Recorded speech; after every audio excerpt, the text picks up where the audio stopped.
ओम शांति। 3 जनवरी 2025 के ईश्वरीय महावाक्य।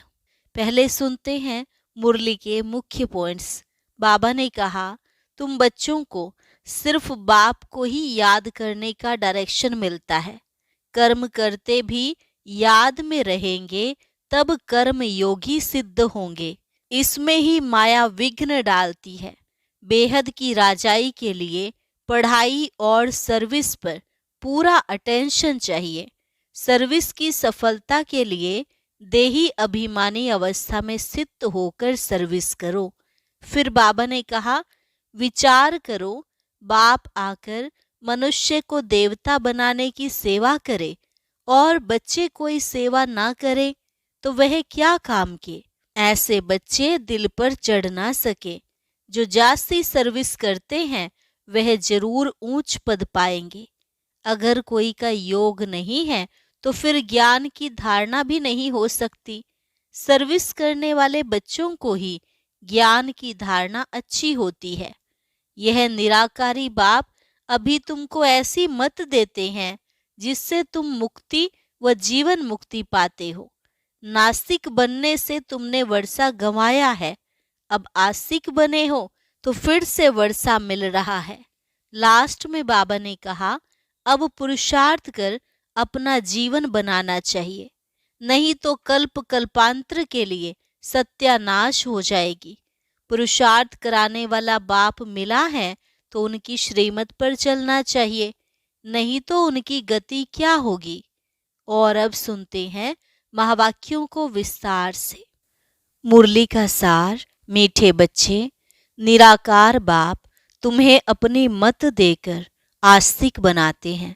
आस्तिक बनने से ही तुम बाप का वर्षा ले सकते हो।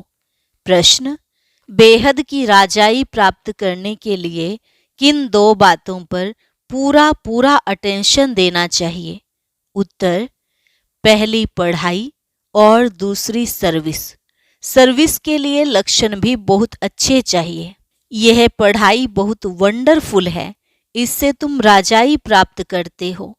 द्वापर से धन दान करने से राजाई मिलती है, लेकिन अभी तुम पढ़ाई से प्रिंस प्रिंसेस बनते हो। गीत, हमारे तीर्थ न्यारे हैं। ओम शांति। मीठे मीठे रूहानी बच्चों ने गीत की एक लाइन सुनी, तुम्हारे तीर्थ हैं घर में बैठ चुपके से मुक्ति धाम पहुंचना। दुनिया के तीर्थ तो कॉमन हैं, तुम्हारे हैं न्यारे। मनुष्यों का बुद्धि योग तो साधु संतों आदि तरफ बहुत ही भटकता रहता है। तुम बच्चों को तो सिर्फ बाप को ही याद करने का डायरेक्शन मिलता है। वह है निराकार बाप। ऐसे नहीं कि निराकार को मानने वाले निराकारी मत के ठहरे। दुनिया में मत मतांतर तो बहुत है ना। यह एक निराकारी मत निराकार बाप देते हैं, जिससे मनुष्य ऊंच ते ऊंच पद, जीवन मुक्ति व मुक्ति पाते हैं। इन बातों को जानते कुछ नहीं है, सिर्फ ऐसे ही कह देते। निराकार को मानने वाले हैं। अनेकानेक मतें हैं। सतयुग में तो होती है एक मत, कलयुग में है अनेक मत। अनेक धर्म हैं, लाखों करोड़ों मतें होंगी। घर घर में हरेक की अपनी मत। यहाँ तुम बच्चों को एक ही बाप ऊंच ते ऊंच मत देते हैं, ऊंच ते ऊंच बनाने की। तुम्हारे चित्र देखकर बहुत लोग कहते हैं कि यह क्या बनाया है, मुख्य बात क्या है। बोलो, यह रचता और रचना के आदि मध्य अंत का ज्ञान है, जिस ज्ञान से हम आस्तिक बनते हैं। आस्तिक बनने से बाप से वर्षा मिलता है। नास्तिक बनने से वर्षा गंवाया है। अभी तुम बच्चों का धंधा ही यह है, नास्तिक को आस्तिक बनाना। यह परिचय तुमको मिला है बाप से। त्रिमूर्ति का चित्र तो बड़ा क्लियर है। ब्रह्मा द्वारा ब्राह्मण तो जरूर चाहिए ना। ब्राह्मणों से ही यज्ञ चलता है। यह बड़ा भारी यज्ञ है। पहले पहले तो यह समझाना होता है कि ऊंच ते ऊंच बाप है। सभी आत्माएं भाई भाई ठहरी, सभी एक बाप को याद करते हैं, उनको बाप कहते हैं। वर्षा भी रचता बाप से ही मिलता है, रचना से तो मिल ना सके, इसलिए ईश्वर को सभी याद करते हैं। अब बाप है ही स्वर्ग का रचयिता और भारत में ही आते हैं, आकर यह कार्य करते हैं। त्रिमूर्ति का चित्र तो बड़ी अच्छी चीज है। यह बाबा, यह दादा। ब्रह्मा द्वारा बाबा सूर्यवंशी घराने की स्थापना कर रहे हैं। बाप कहते हैं मुझे याद करो तो विकर्म विनाश हो। एम ऑब्जेक्ट पूरी है, इसलिए बाबा मेडल्स भी बनवाते हैं। बोलो शॉर्ट में शॉर्ट 2 अक्षर में आपको समझाते हैं। बाप से सेकंड में वर्षा मिलना चाहिए ना। बाप है ही स्वर्ग का रचयिता। यह मेडल्स तो बहुत अच्छी चीज है, परंतु बहुत देह अभिमानी बच्चे समझते नहीं हैं। इनमें सारा ज्ञान है 1 सेकंड का। बाबा भारत को ही आकर स्वर्ग बनाते हैं। नई दुनिया बाप ही स्थापन करते हैं। यह पुरुषोत्तम संगम युग भी गाया हुआ है। यह सारा ज्ञान बुद्धि में टपकना चाहिए।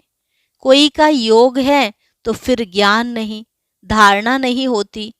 सर्विस करने वाले बच्चों को ज्ञान की धारणा अच्छी हो सकती है। बाप आकर मनुष्य को देवता बनाने की सेवा करे और बच्चे कोई सेवा न करें तो वह क्या काम के? वह दिल पर चढ़ कैसे सकते हैं? बाप कहते हैं ड्रामा में मेरा पार्ट ही है रावण राज्य से सबको छुड़ाना। राम राज्य और रावण राज्य भारत में ही गाया हुआ है। अब राम कौन है यह भी जानते नहीं। गाते भी हैं पतित पावन, भक्तों का भगवान एक। तो पहले पहले जब कोई अंदर घुसे तो बाप का परिचय दो। आदमी आदमी देखकर समझाना चाहिए। बेहद का बाप आते ही हैं बेहद के सुख का वर्षा देने। उनको अपना शरीर तो है नहीं, तो वर्षा कैसे देते हैं? खुद कहते हैं कि मैं इस ब्रह्मा तन से पढ़ाकर राजयोग सिखलाए यह पद प्राप्त कराता हूँ। इस मेडल में सेकंड की समझानी है। कितना छोटा मेडल है, परंतु समझाने वाले बड़े देही अभिमानी चाहिए। वह बहुत कम है। यह मेहनत कोई से पहुँचती नहीं है। इसलिए बाबा कहते हैं चार्ट रख कर देखो सारे दिन में हम कितना टाइम याद में रहते हैं। सारा दिन ऑफिस में काम करते याद में रहना है। कर्म तो करना ही है। यहाँ योग में बिठाकर कहते हैं बाप को याद करो। उस समय कर्म तो करते नहीं हो। तुमको तो कर्म करते याद करना है, नहीं तो बैठने की आदत पड़ जाती है। कर्म करते याद में रहेंगे तब कर्म योगी सिद्ध होंगे। पाठ तो जरूर बजाना है, इसमें ही माया विघ्न डालती है। सच्चाई से चार्ट भी कोई लिखते नहीं हैं। कोई लिखते हैं आधा घंटा पौना घंटा याद में रहे, सो भी सवेरे ही याद में बैठते होंगे। भक्ति मार्ग में भी सवेरे उठकर राम की माला बैठ जपते हैं। ऐसे भी नहीं उस समय एक ही धुन में रहते हैं, नहीं, और भी बहुत संकल्प आते रहेंगे। तीव्र भक्तों की बुद्धि कुछ ठहरती है। यह तो है अजपा जाप, नई बात है ना। गीता में भी मनमनाभव अक्षर हैं, परंतु श्री कृष्ण का नाम देने से श्री कृष्ण को याद कर लेते हैं। कुछ भी समझते नहीं। मेडल साथ में जरूर हो। बोलो बाप ब्रह्मा तन से बैठ समझाते हैं। हम उस बाप से प्रीत रखते हैं। मनुष्यों को तो न आत्मा न परमात्मा का ज्ञान है, सिवाय बाप के यह ज्ञान कोई दे न सके। यह त्रिमूर्ति शिव सबसे मुख्य है, बाप और वर्षा। इस चक्र को समझना तो बहुत सहज है। प्रदर्शनी से भी प्रजा तो लाखों बनती रहती है ना। राजाएं थोड़े होते हैं, उन्हों की प्रजा तो करोड़ों की अंदाज में होती है। प्रजा ढेर बनती है, बाकी राजा बनाने लिए पुरुषार्थ करना है। जो जास्ती सर्विस करते हैं वे जरूर ऊंच पद पाएंगे। कई बच्चों को सर्विस का बहुत शौक है, कहते हैं नौकरी छोड़ दें, खाने लिए तो है ही, बाबा का बन गए तो शिव बाबा की ही परवरिश लेंगे। परंतु बाबा कहते हैं मैंने वानप्रस्थ में प्रवेश किया है ना, माताएं भी जवान हैं तो घर में रहते दोनों सर्विस करनी है। बाबा हर एक की सरकमस्टांस को देख राय देते हैं। शादी आदि के लिए अगर अलाउ न करें तो हंगामा हो जाए, इसलिए हर एक का हिसाब किताब देख राय देते हैं। कुमार हैं तो कहेंगे तुम सर्विस कर सकते हो, सर्विस कर बेहद के बाप से वर्षा लो। उस बाप से तुमको क्या मिलेगा? धूल छाई, वह तो सब मिट्टी में मिल जाना है।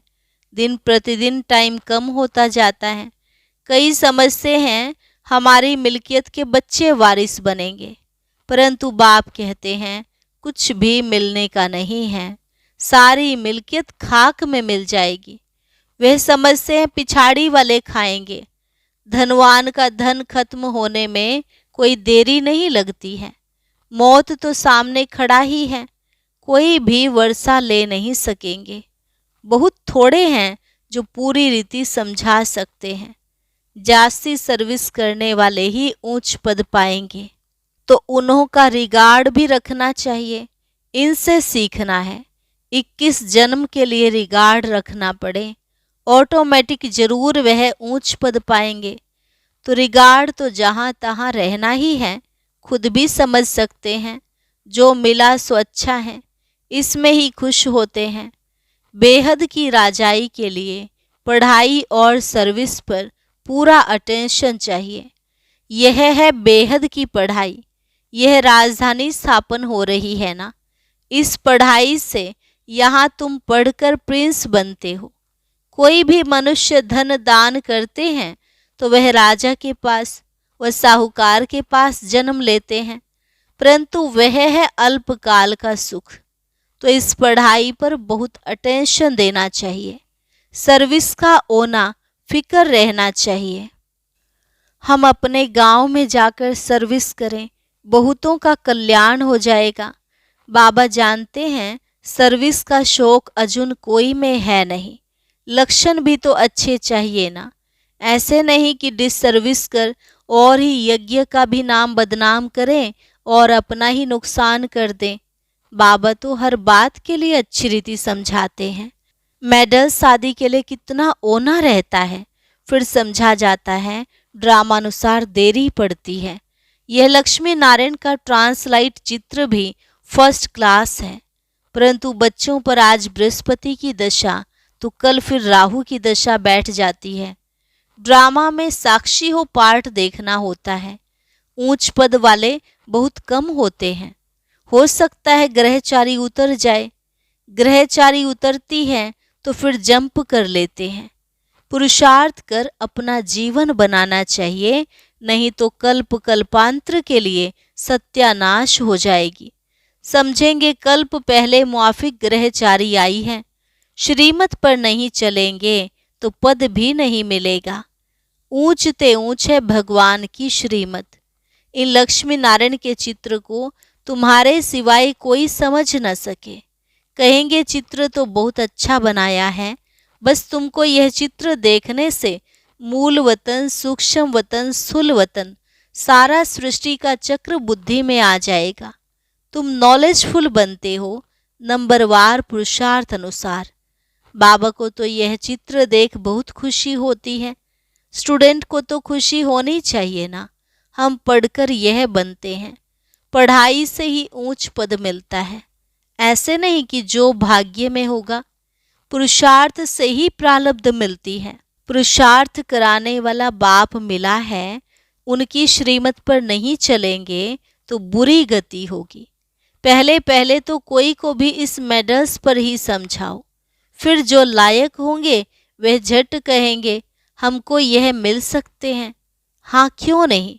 इस धर्म का जो होगा उसको तीर लग जाएगा, उसका कल्याण हो सकता है। बाप तो सेकंड में हथेली पर बहिष्ठ देते हैं। इसमें तो बहुत खुशी रहनी चाहिए। तुम शिव के भक्तों को यह ज्ञान दो। बोलो शिव बाबा कहते हैं मुझे याद करो तो राजाओं का राजा बन जाएंगे। बस सारा दिन यही सर्विस करो। खास बनारस में शिव के मंदिर तो बहुत हैं, वहाँ अच्छी सर्विस हो सकती है। कोई न कोई निकलेंगे, बहुत इजी सर्विस है। कोई करके देखो, खाना तो मिलेगा ही, सर्विस करके देखो। सेंटर तो वहाँ है ही, सवेरे जाओ मंदिर में, रात को लौट आओ, सेंटर बना दो। सबसे जास्ती तुम शिव के मंदिर में सर्विस कर सकते हो। ऊंच ते ऊंच है ही शिव का मंदिर। बॉम्बे में बबुलनाथ का मंदिर है। सारा दिन वहां जाकर सर्विस कर बहुतों का कल्याण कर सकते हैं। यह मेडल ही बस हैं, ट्रायल करके देखो। बाबा कहते हैं यह मेडल्स लाख तो क्या 10 लाख बनाओ। बुजुर्ग लोग तो बहुत अच्छी सर्विस कर सकते हैं, ढेर प्रजा बन जाएगी। बाप सिर्फ कहते हैं मुझे याद करो, बस। मन मना भव अक्षर भूल गए हो, भगवानुवाच है ना। शिव बाबा श्री कृष्ण को भी यह पद प्राप्त कराते हैं, फिर धक्का खाने की क्या दरकार है। बाप तो कहते हैं सिर्फ मुझे याद करो, तुम सबसे अच्छी सर्विस शिव के मंदिर में कर सकेंगे। सर्विस की सफलता के लिए देही अभिमानी अवस्था में स्थित होकर सर्विस करो। दिल साफ तो मुराद हासिल। बनारस के लिए बाबा तो खास राय देते हैं। वहाँ वानप्रस्थियों के आश्रम भी हैं। बोलो हम ब्रह्मा के बच्चे ब्राह्मण हैं। बाप ब्रह्मा द्वारा कहते हैं मुझे याद करो तो विकर्म विनाश हो, और कोई उपाय नहीं है। सुबह से लेकर रात तक शिव के मंदिर में बैठ सर्विस करो, ट्राई करके देखो। शिव बाबा खुद कहते हैं हमारे मंदिर तो बहुत हैं, तुमको कोई भी कुछ कहेंगे नहीं और ही खुश होंगे। यह तो शिव बाबा की बहुत महिमा करते हैं। बोलो यह ब्रह्मा, यह ब्राह्मण है, यह कोई देवता नहीं है। यह भी शिव बाबा को याद कर यह पद लेते हैं। इन द्वारा शिव बाबा कहते हैं मामेकम याद करो। कितना इजी है, बुजुर्ग की कोई इंसल्ट नहीं करेगा। बनारस में अभी तक इतनी कोई सर्विस हुई नहीं है। मेडल व चित्रों पर समझाना बहुत सहज है। कोई गरीब है तो बोलो तुमको फ्री देते हैं, साहूकार है तो बोलो तुम देंगे तो बहुतों के कल्याण के लिए और भी छपा लेंगे, तो तुम्हारा भी कल्याण हो जाएगा। यह तुम्हारा धंधा सबसे तीखा हो जाएगा। कोई ट्रायल करके देखो। अच्छा, मीठे मीठे सिकिलधे बच्चों प्रति माता पिता बाप दादा का याद प्यार और गुड मॉर्निंग। रूहानी बाप की रूहानी बच्चों को नमस्ते। रूहानी बच्चों की रूहानी बाप दादा को नमस्ते नमस्ते, गुड मॉर्निंग। धारणा के लिए मुख्य सार। पहली पॉइंट, ज्ञान को जीवन में धारण कर फिर सर्विस जरूर करनी है। जो जास्ती सर्विस करते हैं अच्छे लक्षण है, उनका रिगार्ड भी जरूर रखना है। दूसरी पॉइंट, कर्म करते याद में रहने की आदत डालनी है।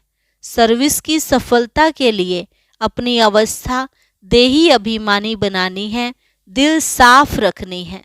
वरदान, सर्व समस्याओं की विदाई का समारोह मनाने वाले समाधान स्वरूप भव। सर्व समस्याओं की विदाई का समारोह मनाने वाले समाधान स्वरूप भव। समाधान स्वरूप आत्माओं की माला तब तैयार होगी जब आप अपनी संपूर्ण स्थिति में स्थित होंगे। संपूर्ण स्थिति में समस्याएं बचपन का खेल अनुभव होती हैं, अर्थात समाप्त हो जाती हैं। जैसे ब्रह्मा बाप के सामने यदि कोई बच्चा समस्या लेकर आता था तो समस्या की बातें बोलने की हिम्मत भी नहीं होती थी, वह बातें ही भूल जाती थी। ऐसे आप बच्चे भी समाधान स्वरूप बनो तो आधा कल्प के लिए समस्याओं का विदाई समारोह हो जाए। विश्व की समस्याओं का समाधान ही परिवर्तन है। स्लोगन, जो सदा ज्ञान का सिमरन करते हैं वे माया की आकर्षण से बच जाते हैं। ओम शांति। नए वर्ष पर आज एक नया गीत रिलीज हो रहा है, तो आइए सुनते हैं बाबा का यह बहुत ही मीठा प्यारा नया गीत।